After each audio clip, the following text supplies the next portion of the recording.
Please introduce yourself. Yes, so my name is Youri. I'm part of a duo called Rainmen.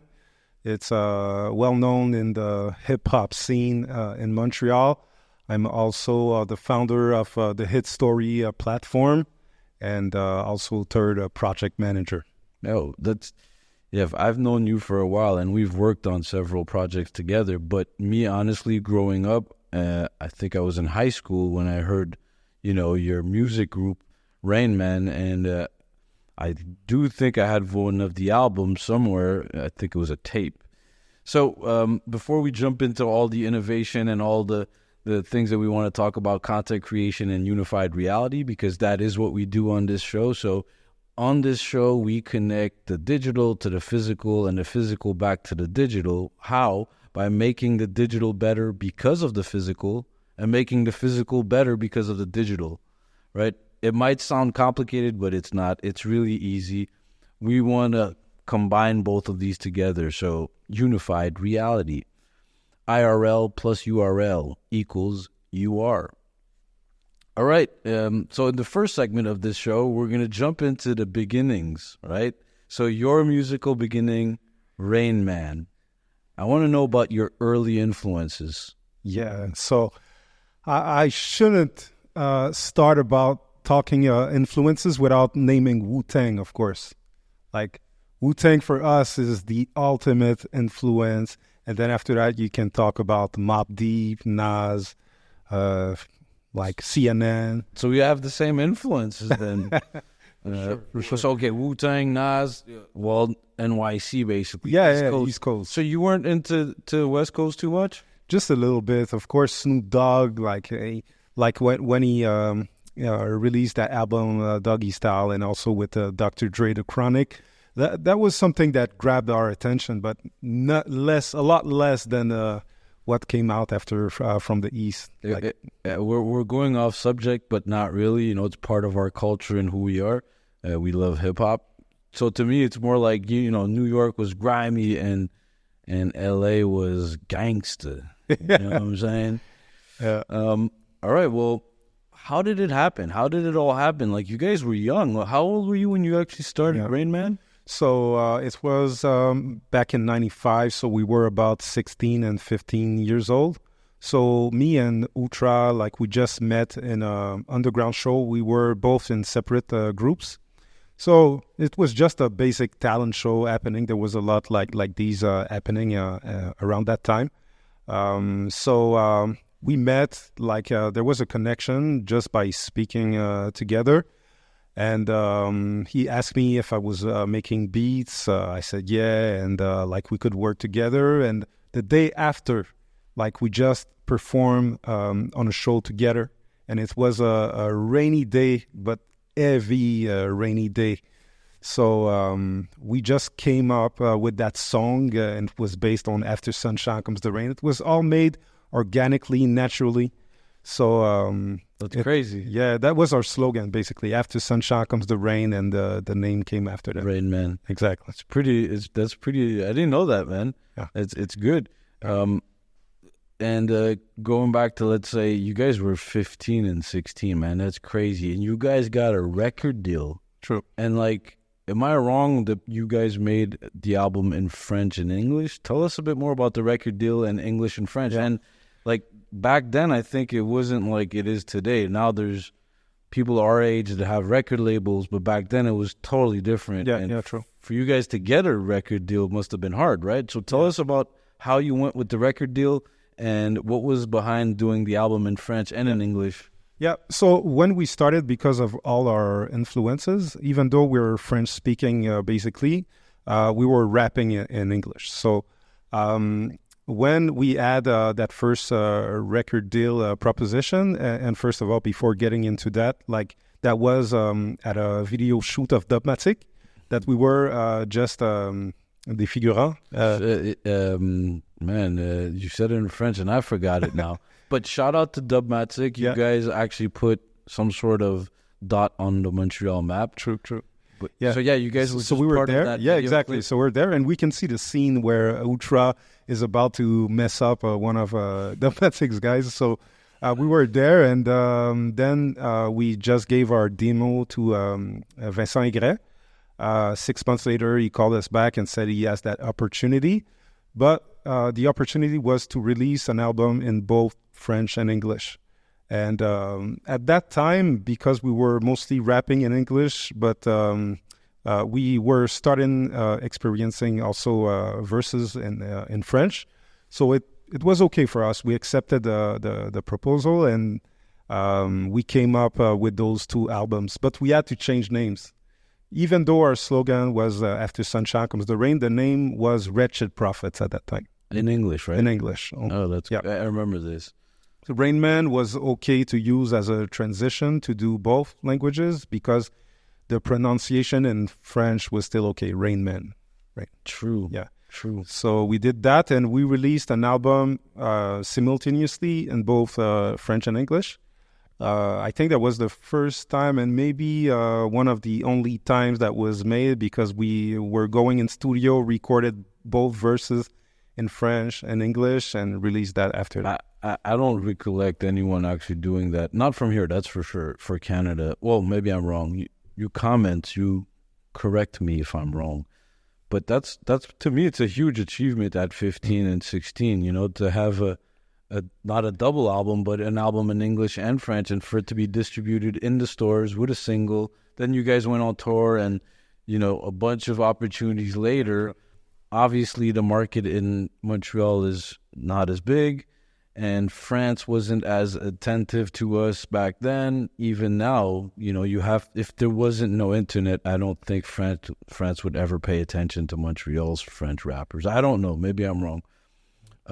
But yeah, so I really wanted to talk about the music because this gives you a real background of a artist, a creator at a young age, and that you had to go through all of these things, right? So that gives you, I think, a strong backbone to understanding the music industry and being a recording artist, right? So I call everybody creators. We're all creators. I write code. I do 3D. I don't rap or write. I do write poetry sometimes, but I call us all creators. But in your case, it's a recording artist, you know, and because it's another category where it's treated differently. You guys have your own platforms, right? Spotify. Yeah. Currently, there is no platform for 3D people, let's say. Like, there is no place where I could buy and sell my 3D assets, let's say, or stream them. Like, what does that mean for 3D, right? But for music, there is lots of platforms. True. And so before we kind of go into the history of all that, because I want to talk about it, I want us to go into HitStory. Yep. So several years ago, I met Youri. Again, you know, we used to know each other, but I was at this conference, I think, C2 Montreal, and we saw you, and you showed us, I think, the MVP of HitStory. Yep. We were very interested, so we started working with you, and we were doing some coaching and consulting back and forth. You were helping us, we were helping you. Tell us about HitStory.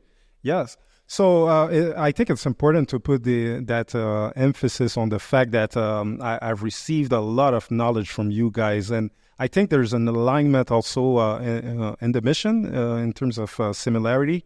Like Genius XR, the way I see that is that you guys empower creators in general, and HitStory, it's music creators, in fact, and we want to give tools also to those music creators and help them to be known across the world.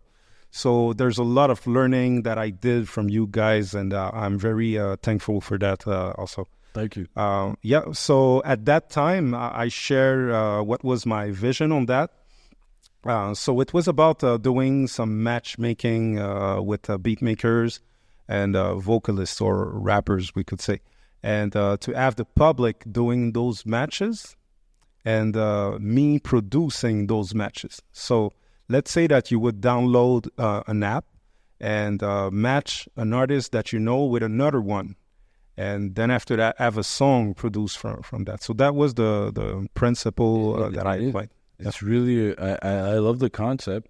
HitStory, right? So it's the story of a hit. Yeah. So you could build a whole story around that hit. Yes. But let's say I'm a beat maker or a producer, you're a vocalist, a rapper. we get matched. So now so that's our collabo. Exactly. And HitStory creates the campaign around this, some content. And then eventually, I think your goal was to automate all this, right? Where people could match with each other and there's AI behind it. Yeah. There's matchmaking with either vocalists together or beats, production, sorry. A beat maker and a producer is not the same, so I don't like to belittle producers. So I'll call them producers.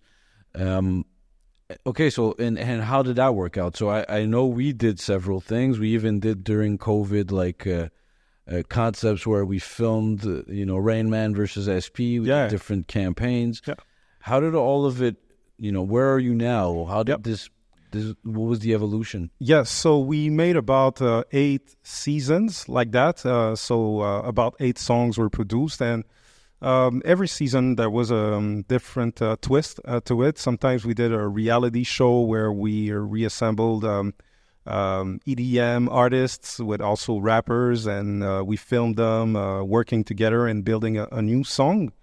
So we did 8 seasons like that, and the next step is to release, to deploy HitStory at Togo in Africa. So that's a small French country with not that big of a population, but it's a good incubator to experience some projects. So this is something that I'm working on right now, to deploy HitStory in Togo, so at a different location. That's really good. See how it works there. So currently it was only available in Canada and the US, or just Canada? The app is available everywhere since it's on the Play Store and App Store, but the marketing that we were doing was... Yeah, so you have local marketing, yes. Exactly. Yes. So that's a good strategy, to go into smaller markets, figure out what works, what doesn't work, and sometimes some of these smaller markets or different markets have bigger opportunities, right? Mm-hmm. So sometimes... I like to, let's say, compare it to the internet connection. So in Africa, right? Yeah. Or even the Middle East, even Asia, parts of it, like they leaped from not having the internet to then having a cell phone connection. Yeah. However, us here in the West, we went from no internet to a dial-up connection to then high speed at home and then to the cell phone. Yeah. So that leap, it's energy that they didn't have to do, and it's a different market, meaning that over there, you're not going to tell someone, go home on your laptop. It's like, watch it on your phone right now, if they have the internet. Yeah. So these things make it different, right? So you could go into different markets and say, hey, I want to target this clientele. How does it work? Yeah. And man, you could sit from here and have clients all around the world. It doesn't really matter. The internet, guys, the internet. That's where you're seeing us now. That's crazy, because out there, everybody has a phone. Yeah. So that's really... It's totally different. Yeah, exactly. So everybody's on social media. It's French, right? Yeah, it's French. So you're going to be doing your matchmaking manually, or you're automating it, or you're creating a contest with it? Yeah, for now, it's a contest. It's not yet automated. It doesn't have any AI features, as we're still in MVP mode. But the goal is to make it bigger and to acquire more resources to have it automated after that. So if you're in Togo, download HitStory. There's a campaign coming soon, including if you're in Canada. All right, man. And I know that HitStory has evolved again, so we'll get to that a bit later on. But what I wanted to get into is maybe some juicy stuff, like intellectual property and the creator economy.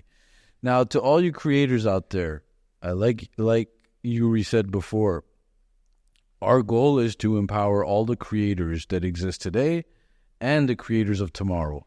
To me, we're all kind of creators, all of us, even if you write text.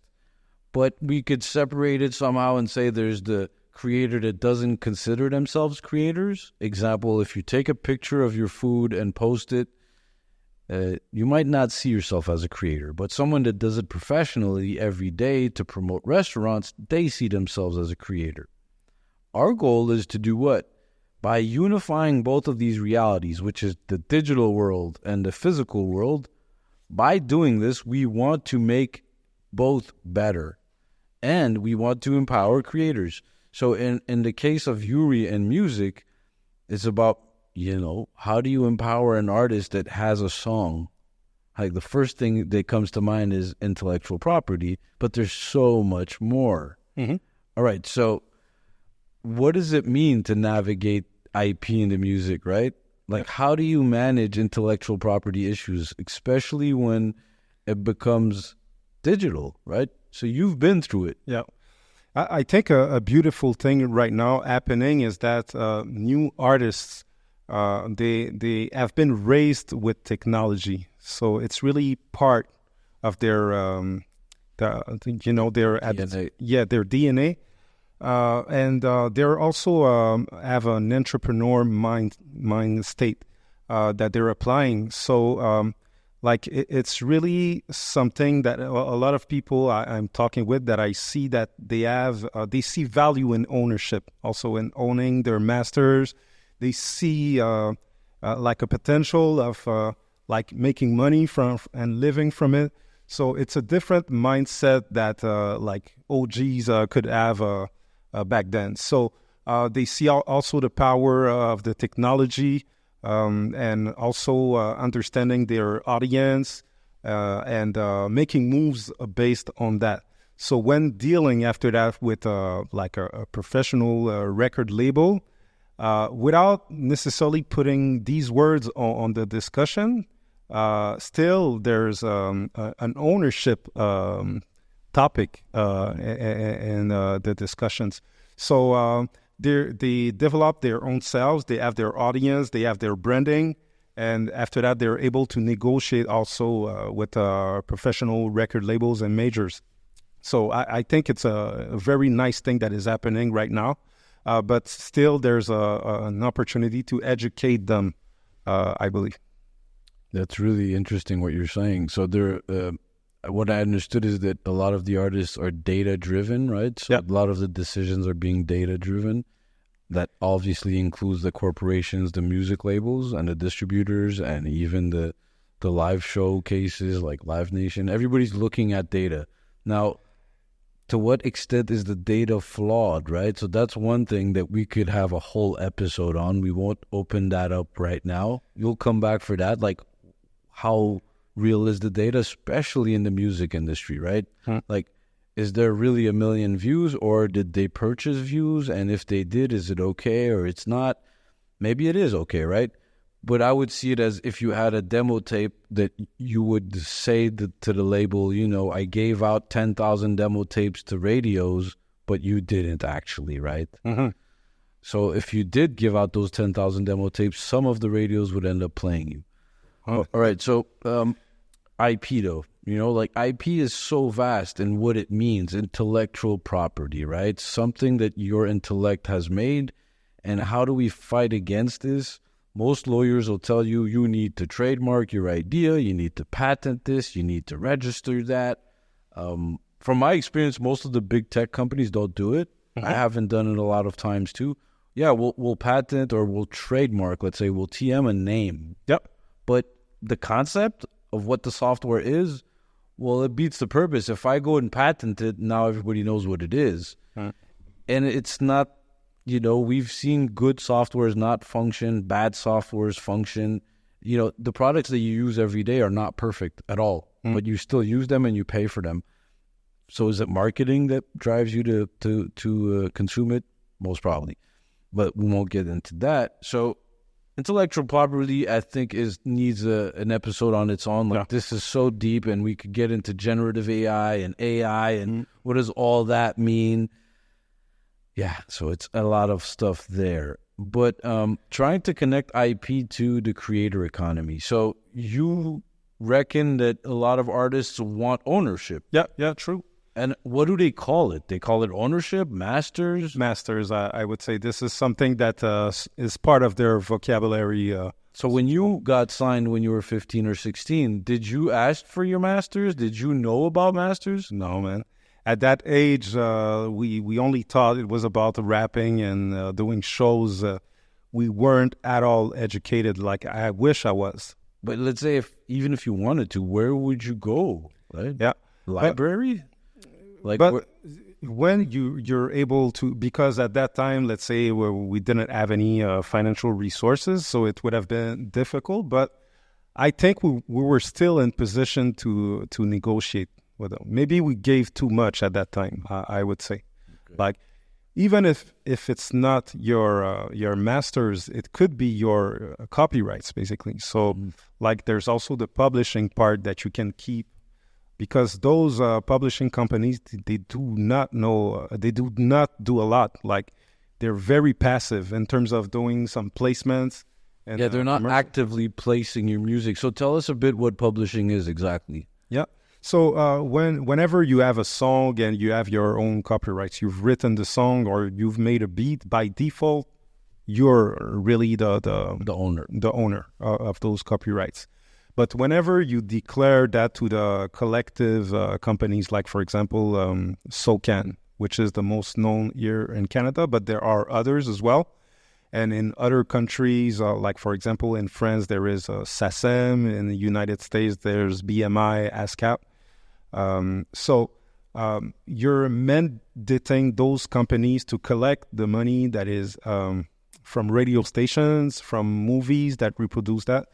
So whenever you find a publishing company, they can declare your songs to those collection companies. They can also do promotion for you and search for music supervisors in movies that can place the songs in movies and commercials. But you can also do that yourself, because, like I said, those companies are, for the most part, very passive. So you can go in conferences and look for music supervisors and do yourself your placements. And where it can be very significant is that you have a certain percentage that is given to the music publishers. So it makes a very big difference. If you give a big part, but they do not do nothing, like, it's better to keep that for you. So essentially, publishing means that you own the music, and from there you could shop that music. Either every time it plays on the radio, you get the mechanical. It's a fee that the radio pays you to play your song because they put advertising.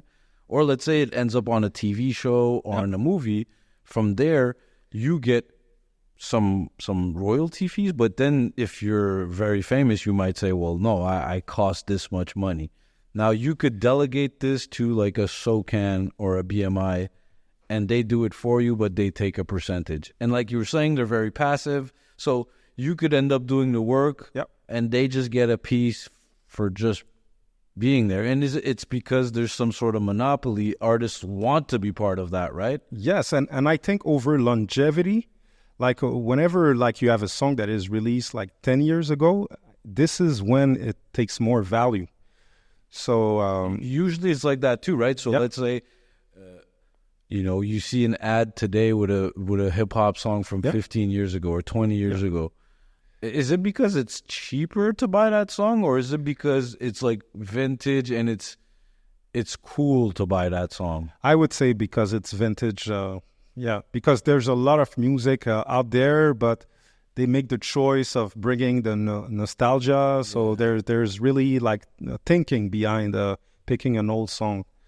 But this is where it takes value like over the years. So from when you started and what you're seeing now, the difference is that lots of the younger artists are informed. They take decisions based on data. And this is because of the internet, right? Yes. Because they have more knowledge and they could distribute their own music. They could test it. They could share it. And they get the direct feedback right away. Exactly. That's interesting. And, TikTok is basically the place where A&Rs go, right? Mm-hmm. All right. So I won't go too much into all that. We could deep dive into music and what it is, how they make money and all that. But I think we really want to go towards unified reality. So if artists had we are kind of in a place where it could happen, right? In the physical world, they could create their music, and in the digital, they could learn, distribute, monetize.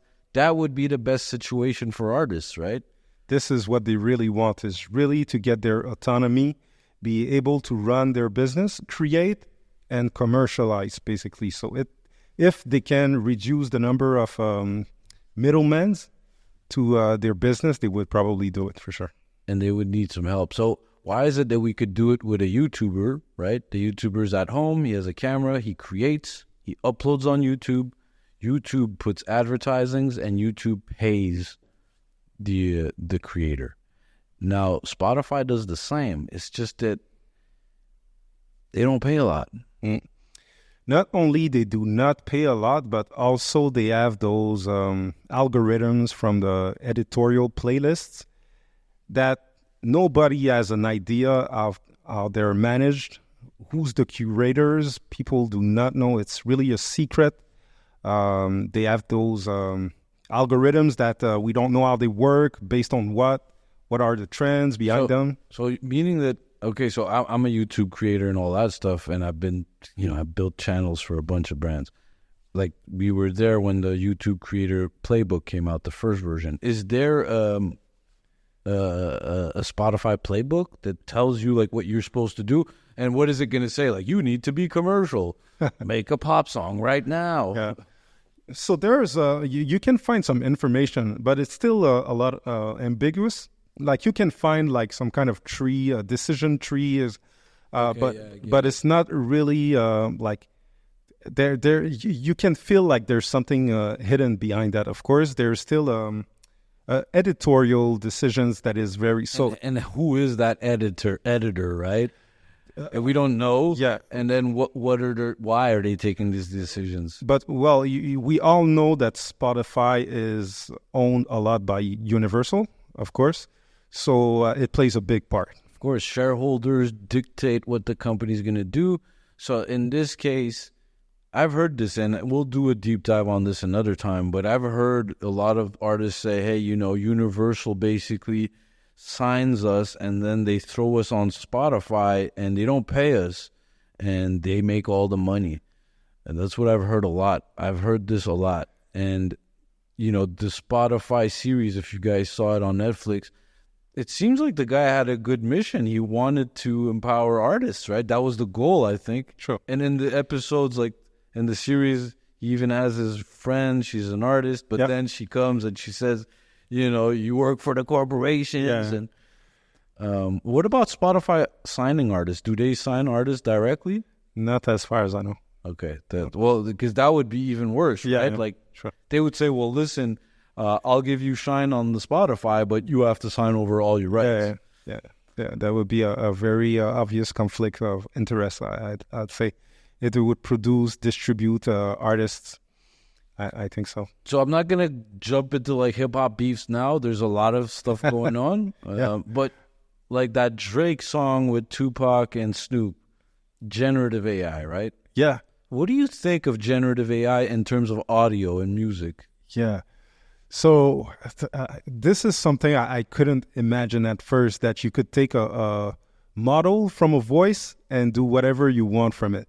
But I find it great that some artists are able to kind of give those models. Like, I know Drake is one of them. Enima also, I think, shared his model. Oh, yeah. I see that. Well, shout out to Enima, man. Yeah. Drizzy too, man. Drake. Yeah, so it's good also to empower some creators and do some remixes and do some covers. So, but of course, the inconvenient is the how do you control that? So, like it's the same parallel with deep fakes. Like, so wait, would you give your voice? Like, let's say you're a famous rapper. Would you give your voice, first of all, open source, like you just said Enima did? Would you do that? I think so. You know why? Because, like, at a point in time, if you cannot control something, you might as well give it away. That's the way I see that. It's not worth to fight on protecting something that people will take anyways. That's the way I see that. True, and you could actually create some viral stuff if you wanted to, right? Yep. A lot of people could talk about it. I'll put it to my creativity, and then you tell me how you would see it. So we're working right now on a few of these with Llama 3 and all that stuff, but models where I could just feed it a small data set. Yeah. Right. So I give it, let's say for the company, Genius XR, give it my logo, a few pictures, the website. Here's my latest videos. Yep. Look at a bit of my history. Boom. Now I want to make a new campaign on LinkedIn for volumetric capturing. Create the banner. Even if it doesn't give me the exact banner that I want, it's going to save me lots of time. And then I give that to my designers. Yeah. But even there, it's happened where the designer's like, dude, I have nothing to change on this. Maybe, okay, you know what? I'm gonna make a square out of it. Yeah. Like, it's like, and the designers now, they're like, I want to be a data scientist designer where I could say, you know what? These are my 500 covers and I'll feed it there. And then let me create some stuff and save time. Because it's all about saving time, right? Yeah. Imagine that we would have just been stuck on, how did you do your first cover? You guys actually went to a photo shoot, right? You did a real... Yeah. Tell me real quick, a pause about how you did your cover. Yeah, that was a crazy effort. Like that first album, Armageddon, like that was a day that was scheduled. Like there was a team of about 20 people. We had to make a setup with the clouds, and like that was a crazy thing. Like, and you had like a professional photographer. Yeah. Not that now it's not professional, but meaning that it was more expensive. You had to book them. It wasn't as much as now. The camera was crazy. Films. It wasn't HD or digital. And then you had to get the film processed. You had to get your picture. Then you had to scan your picture. And then you had to put that in either a very old school computer, or they would just do it by hand. Yeah, true. Right. So, and today you could do everything I just said with a smartphone from 10 years ago. Right. Now, what does that mean? To me, that means democratization of creation. Right. So you could create a picture cover way easier. So imagine us saying, no, you can't use Photoshop, or no, you can't use the slicing tool. I just see AI as another tool. Yeah, if you give it, anyways. So how do you use AI right now? Do you use it? Yeah, ChatGPT is something that is part of like a calculator right now. So whenever I want to save times to write something, I don't waste time anymore. I just prompt it and it does it for me. Like it's on a daily basis. I don't even think about using ChatGPT. I just use it right now. That's dope. That's dope. Any image stuff or video stuff you use? I've experienced that a little bit, but not that much. But people I've worked with are using it. Yeah, constantly. Midjourney is really good. Sora is really good. And anything from Llama is, the the Meta stuff is really good. Anyways, I'll have a list on the bottom of all this. And I would like to jump into it, but we won't. We talked about IP, intellectual property, and we just covered the surface. And Gen AI has a lot to do with IP. We won't get into that now. But meaning that, who owns the voice, right? So I think it would be smart for... labels have already started it, but for the independents to create a bank and your voice is there and you own the voice. If someone wants to use the voice, they pay you. Exactly. And if they use it for free, well, we could actually we have a bank that we could check with and say, well, that's Youri's voice. You can't use it. You have to pay Youri. These are all things that we've been thinking about for years. So I think we're kind of good with Gen AI. So you're using GPT, we use it also on a daily. Did you test it with a rap song or something? Not really. And most creators I speak with, I think there's some kind of taboo on that. People are not proud of using ChatGPT or any Sora. You talking about entrepreneurs, or you're talking about artists? Artists. Creators. Yeah, that's funny. Yeah, because we use it all the time, man. Yeah, I know. There's some recently I was looking for beatmakers to participate in a panel about AI in creation, and this is where I really sensed that people were, let's say, kind of ashamed. They didn't want to share that, but there were a few of them that were kind of proud and very comfortable because they considered themselves as real creators.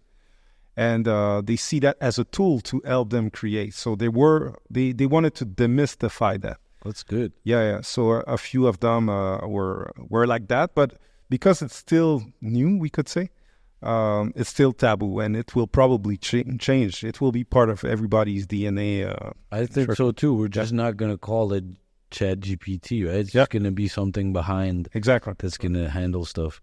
Yeah. All right.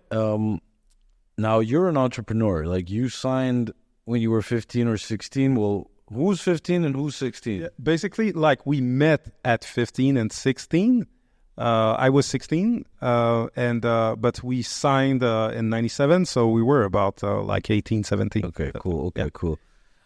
So you've been doing this for a long time. I consider you an entrepreneur, whether it was from an artist's point of view all the way to HitStory and everything else that you're doing. So, and we've worked together a lot. You're like a project manager that we could hire for a specific project, and you will perform. So that's, to me, you're an entrepreneur. So tell us a bit about entrepreneurship in music and in arts. Like, how do you see it? Has it changed? Is it good? Is it something that you suggest to youth? Yeah, I think it's some kind of deformation. You have, as an artist, to help broadcast your art, you need to become an entrepreneur.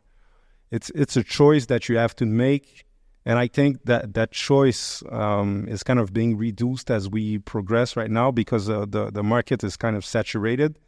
So you have to have that entrepreneur mindset, or be very well, let's say, have a very good team with you. But still, you have to speak the language of an entrepreneur, be able to understand them, and have your vision. So to me, that's all part of an entrepreneur mindset. So it's not something, if I could, let's say, decide, I would be 100% to my art at the beginning. So it's an adaptation that I've done, really, in order to succeed. But it's not by choice. It's not fully natural. But over the years, because like things have changed, I've went into finishing my bachelor in computer science, and like after that, I went into doing consulting. So that artistic part of me kind of, I would say it died a little bit. So because of the business side. Exactly. So that happened. So at a certain point in time, I would say I was feeling like being two different persons. So whenever I went with Ultra in the studio, performing, doing shows, and after that, doing some consulting. So when I talk about rap music with people, they would laugh at me. So it was very kind of contradictory. And I think a lot of people live that also when aging and getting to the corporate world, and leaving that artist behind you, and having your friends still doing it. So let's say that right now I'm kind of, sometimes I'm asking myself, am I more an artist than an entrepreneur, or the contrary? And which one am I? Yeah, it's interesting. It's very interesting, because when you started, probably artists weren't entrepreneurs at all. They would go sign. They're just an artist. Some artists, they have labels, but this wasn't a lot. This is a very small percentage. And I'm talking about internationally. It's interesting what you say, like it divides you into two, right? Am I an artist or am I an entrepreneur? And the entrepreneur has to think of money, basically, right? Making sales, paying the bills. The artist has to think of being creative, and they kind of clash, because if you think about money, it destroys your creativity. And when you're focusing on money, if you think of creativity, it just throws you off, because now you're being all fun and stuff. We go through the same, we're coders, 3D designers, and all that. So coding is not exactly as creative, but it's coding. It's like something where your brain is just focused on fixing something, and the entrepreneur has to make sales. He has to have investors. He has to make sales. He has to have clients. There's a whole HR department. He has to hire. He has to have a location. He has to pay for stuff. So like all of that is a lot of things. And I won't go into all that now, but if I was to say from the music industry, what is it that you learned the most valuable lesson from the music industry for entrepreneurs? So I'm an entrepreneur, and I haven't worked in the music industry. What is it that you learned in the music industry that could help me as an entrepreneur? I think that networking is really like the key in whatever you do, not only for creating, learning from other creators and applying that to your art, but in the music industry, there's something that I find very particular, like it's like a common language. And I find it very, let's say, interesting whenever I apply anything from music in whatever I'm doing in project management. Having some conversations with people about music, it's kind of something that breaks silos completely, basically, because this is something that we all have in common. We all listen to music. It's interesting. It's really interesting you say that. Richard, our CTO, shout out to him, he always tells me, I bring conversations, or I break the ice with sports. Yeah. Right? So, like, let's say you're anywhere you are, you could talk about the NFL, most probably, and and so music also. And I'd say music is even bigger than the NFL. It's maybe like soccer, but music is even bigger than that because it has historical value, folkloric value. Like, you could connect with a grandma based on an instrument, right? That's really interesting, man. So you use music to break ice, for conversations, for networking. That's a good one, man. And do you go like with a genre of music, or do you go like, you ask them, what's your favorite music, or what are you listening to right now? Or is it more like, do you like classical music? Most of the times it's really based on hip hop, because right now our generation, they were raised on hip hop. So I think people, whenever they see me, they see me as an opportunity to talk about hip-hop. It's funny because remember 20 years ago, I don't know for you, but for me, I've never worked for anyone. I've always been an entrepreneur. I would be ashamed, or even when you say, people would laugh. You listen to Nas, you listen to Wu-Tang, Ice Cube, Snoop Dogg, this. Now the guy invites him to his restaurant. It's like, yeah, we have Snoop Dogg. I'm like, all right, but okay, now it's being accepted. Yeah, cool. But I feel some way about it that corporations are like that. But whatever. Yeah. So it's cool to be hip hop now. Yeah, true. And the DJs also have a very huge power in creating ambiences. This is something also I'm seeing. Whenever a DJ plays a music in a club, like it can make people meet together or have discussions that will really mark something in time. So they have that power of creating vibes as well. That's interesting. What about music in offices? Have you ever tested these things? Like when you're a consultant in some of the places, like I think you're at SOCAN or what was it? At Zisk. Yeah. Do they play music in the office? They do not. This is something I never understood, and I launched the idea they should play. I know they are about to move to a new location, but this is something I've recommended them to really. And then what? Like would you have just a room where it's super loud and everywhere else it's not loud? How would this work? Like, it's really interesting. I'm gonna get into this. I want to see, what do we do with music? In our offices, we're for the devs, for employees. Like, is this something that we should be playing? Yeah, I think so. It should be in the background, really low, and it should be just playing without people noticing it. And whenever they notice it, it's because it's very good, I would say. Oh, I like that. Yeah. I really like that. Yeah. So all to you office managers, please play music low, and preferably buy it from iTunes, because our artists get more than Spotify. All right. I want to, we're about to finish it. We're getting to the conclusions. I'd like for you to give us a few advices for some aspiring musicians and entrepreneurs. So you did say that musicians need to be entrepreneurs. Yeah. What are some of the advices? You did mention networking, so maybe continue a bit more about that. Yeah, so networking, I think a good path to do that is really to get to associations, for example. That's an easy way to get to know people and to meet like third parties. Like, for example, I was talking about collection companies. Like we have created that Quebec Urban Music Association for that. AMUQ, AMUQ. Exactly.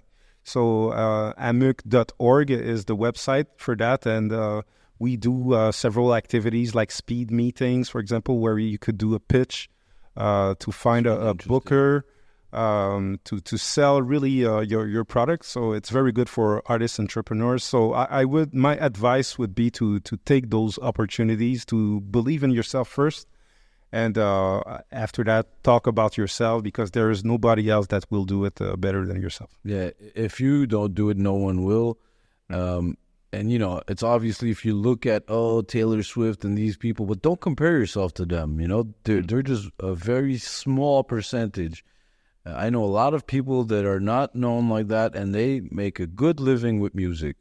So, like we say at Uverse and Unified Reality, we say you don't need 1 billion followers or even 1 million. With, let's say, just 1,000 followers that pay you, let's say, $100 a year, you're pretty much good as an independent artist. You're okay. Well, unless you want to be a trillionaire, that's different. Okay, so advice to upcoming artists: believe in yourself and network. Yep. So I want to jump into a few little things, and I'm really excited to hear about it. So your future endeavors. Yep. And I know HitStory has been updated. It's going to be at Togo, but what's next? We want to know what's next. Because the long-term vision is to build like an incubator where we could develop artists and really launch their career and create that ultimate big hit.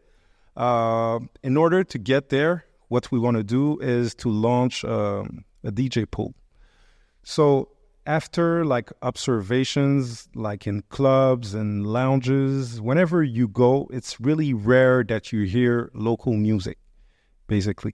And I've done many interviews to DJs to understand why. How comes they do not play music? And like beyond their intention, the answer was very simple. It's just because that they're subscribed to pools, like for example DJ City, or like there's thousands of them. They're subscribed to those pools, but they do not find local music into there, like music with like a 8-bar instrumental at the beginning with a local artist. They do not find that. So this is why we want to build a DJ pool where the DJs can find music from around the world, but also local music here. Exactly. And what's the platform called? So djpool.club. djpool.club. Yeah. Eventually this is going to be in every local market, right? Yes. And artists could upload their own music? Yes, so this is part of the vision, really, for artists. And the DJs, and then it gets categorized by location, and I guess by style and genre and all that. And then DJs could download it. Exactly. But then eventually you're also going to have some, not generative, but some AI in there, right? Where, it might tell the local DJ, make recommendations, because that's the power of a pool where you have really hundreds of thousands of music, but you can have recommendations. So when you started, because I also paused, by the way, I used to be a DJ, a mixtape DJ, and I fell on pools. So when you started, you had to actually, press a vinyl and ship it to record pools. And record pools had a bunch of DJs under them. So let's say I was part of this, shout out to TJ, TJ's DJ's record pool. Okay. So TJ he owns labels. He discovered like the iTunes not the iTunes, the super artist that uses not iTunes, but that effect. I forget it now. Auto-tune, sorry. Yeah. So he discovered the guy that uses auto-tune all the time. I forget his name too. I'm so sorry. Lil Wayne? No, he's also a DJ sometimes. He did a song with Booba back then. He's very popular. He's from Florida. Man, I just forget his name. Do we know his name, Richard? The artist that does a lot of auto-tunes, and he does like all the... T-Pain, sorry, man. So TJ's DJs discovered T-Pain too. So I was part of his record pool. But by then, it had become digital. So when I signed up to him, it was like 2005-ish. It was a pool, and you could download the MP3. Okay. Then there was this other company called DigiWax. Yeah. And that's how I found out about the real pools. Like, I saw, oh, man, there's a pool in Montreal. Okay. And I went and talked to the owner, and he said, listen, I was like, well, how do you get the vinyls? Like, you pay for them? He's like, no. Me, I managed 50 DJs. Yeah. And the labels send me the records, and I give it to my DJs. Mm-hmm. And I reckon that this guy could control, like, who's playing what. He could say, you know what, these ones, we're going to just throw them out. Yeah. Or this one, put it on top of the stack and tell everyone, play this vinyl next week at the club. Payola, all that stuff, right? But all of that kind of disappeared, right? When MP3s came, am I right? DigiWax doesn't exist anymore. It exists still, but it's probably used less than it was before. And it's probably old school. The UI UX doesn't probably function. You can't. It's very simple. So. And then when Spotify came and destroyed the whole music industry, basically not destroyed, but I'm just, there is no more record pools because even artists and DJs are looking at the playlist. Yeah, but the ones that are the most popular right now are Beatport and also DJ City. So they have a lot of subscribers right now. And it's just because they find the DJs find versions that they would not be able to find on the Spotify. So you need exclusives for you to be really on top. And I remember that's what TJ did. And just so you, because I have to talk about this, it's really interesting. But I used to do the mixtape stuff, and TJ would say, "Hey guys, I'm with Big Mike. Let's say, send me your drop list." Okay. So I would say, "Hey, tell Big Mike on the mic to say, yo, Montreal, what's up? I'm with DJ Genius, on the mixtape, blah blah blah," and then I would get that. Yeah. Because of that drop. Yeah. I would put all of Big Mike's new songs. Okay. Why? Because I had his drop. Yeah. So now maybe that's something that you could bring back. Interesting. I'm telling you, drops work because it promotes the DJ, and the DJ is now incentivized to play the song. Yeah. If you go, I don't know if Crowd still does this. Shout out to my bro DJ Crowd. When I used to go to the club and he used to be DJ, he still is in all of the clubs, but I haven't been. He would put all the drops. We had this crew called Genius DJs. Yeah, I remember that. And then he would drop it like, yo, it's Busta Rhymes with Genius DJs. And the crowd's like, oh my God. Yeah. And then he pops Busta Rhymes' song. So that to me is a way to incentivize that. Chase. So I think you should put That's drops a good in idea. there. Very good idea. And you kind of force them. And if they don't want to do each DJ, they could do cities. Okay. Yo, this is Lil Jon. I swear I got this drop once. Yo, this is Lil Jon with my boy D. No, he would say it in a way where, yo, this is Lil Jon. I'm in Montreal with my homeboy DJ from Montreal or whatever. Yeah. You get what I mean? He wouldn't say the DJ's name, but he would make it sound like if then you hear Montreal, so you're in the club, you're like, dude, he was with Lil Jon. Yeah. It's like, dude, you were Lil Jon? And like, yeah, and let me play his song, bang. Yeah, and radio shows, they do that too, right? It started with radio shows, and then the guys from the radio, like Clue, Funkmaster Flex, all these guys took the radio and put it on a CD, and they started selling it. Yeah. And then the pools, like TJ would say, hey, I have an exclusive from T-Pain. Yeah. Right? So now his pool becomes more exclusive. Yeah. It's like, oh, do you want the new T-Pain song before everyone? Or they would get exclusives 5 days before everyone. So that's what you're going to have to work on there. Exactly. But I think, you see, our missions really match. If you empower the DJ to play the song, then you empower the artist indirectly. Yep. So now you have to tell the artist, listen, you have to help me empower the DJ.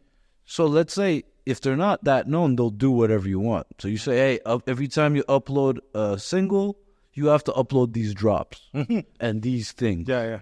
And these things are part of the campaign, right? Because basically that song is their single. Yeah. And the single is part of a marketing campaign, right? So now the single with all these other things help you promote the song. Exactly. So basically it's just about helping us breaking the record, basically. giving us whatever they need, like in terms of metadata, in terms of format, in terms of drops, etc. Like I've done this. Like I've broke records when mixtapes were more. So Paul Wall, with TJ, I was on TJ's forum, and then Paul Wall was there, and I said, "Dude, I'm in Canada, and I distribute easily 10,000 CDs of each mixtape." He's like, "Dude, let's do a mixtape." Genius DJ Paul Wall hosted the whole thing, and we sold it. We were selling this. And why did he like it? Because we only put one song of him, and it was a single, and we were telling people, go buy the album. That's crazy. Because this is what happens in Miami. Whenever you go in a club, the DJ would really force the song to get liked by the people. And all the DJs, they would be on the same sync. And this is, I tell you, TJ, because TJ is from Florida. Yeah. I tell you, he broke I'm a Hustler. Like, he did all that stuff. Yeah. I'm not joking. Yeah. Like, you in that era, you would go to Miami, any club, it was Rick Ross. Yeah. Everywhere. Yeah. And then it's like, but why? Like, well, dude, he's from here. Why are we not going to support our own people? And our goal is to sell records. If he wins, we win. We're all winning. And they did. Yeah. There's a guy he's not from Montreal, but he has family here. Lex Promotions. Have you heard of him? Shout out to Lex. I haven't talked to you in like 10 years, but I just remembered. Yeah. I know you work with Rick Ross, and you guys are going to be in town. So, holla. That's it, man. So the conclusion is that djpool.org. Club, sorry. Yep. djpool.club. Yep. That's where it's all going to happen. And the goal is to empower the DJs, empower the artists, and for them to all be in sync. Man, thank you a lot for coming to the show, man. I appreciate it, man. And, well, thank you for everyone for watching. And we will call this a wrap. Unified Reality with my friend Youri Dominique. Take care, everyone.